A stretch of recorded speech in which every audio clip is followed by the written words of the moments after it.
India versus Zimbabwe మధ్య జరుగుతున్న 5 T20 సిరీస్‌లో భాగంగా రెండో టీ20లో టీమిండియా 100 పరుగుల తేడాతో ఘన విజయం సాధించింది. అయితే ఈ మ్యాచ్‌లో తొలుత బ్యాటింగ్ చేసిన ఇండియా నిర్ణీత 20 ఓవర్లలో 2 వికెట్లు కోల్పోయి 234 భారీ స్కోరు నమోదు చేసింది. అనంతరం లక్ష్య ఛేదనలో బ్యాటింగ్ చేసిన జింబాబ్వే 18.4 ఓవర్లలో 134 పరుగులకే కుప్పకూలిపోయింది. దీంతో 5 టీ20 సిరీస్‌లో భాగంగా 1-0తో ఇప్పటివరకైతే సమం చేసింది. అయితే టీమిండియాలో అభిషేక్ శర్మ, రుతురాజ్ గైక్వాడ్, అలాగే రింకు సింగ్ చాలా అద్భుతమైన ఇన్నింగ్స్ ఆడి టీమిండియా భారీ స్కోరు చేయడంలో వీరు ముగ్గురు కీలక పాత్ర పోషించారు.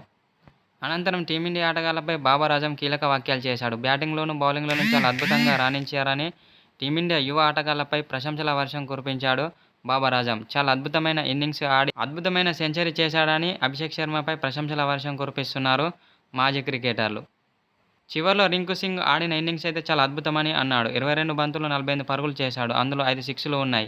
అతని ఇన్నింగ్స్ చాలా బాగా నచ్చిందని బాబర్ ఆజం ఓ సోషల్ మీడియా ద్వారా పేర్కొన్నాడు.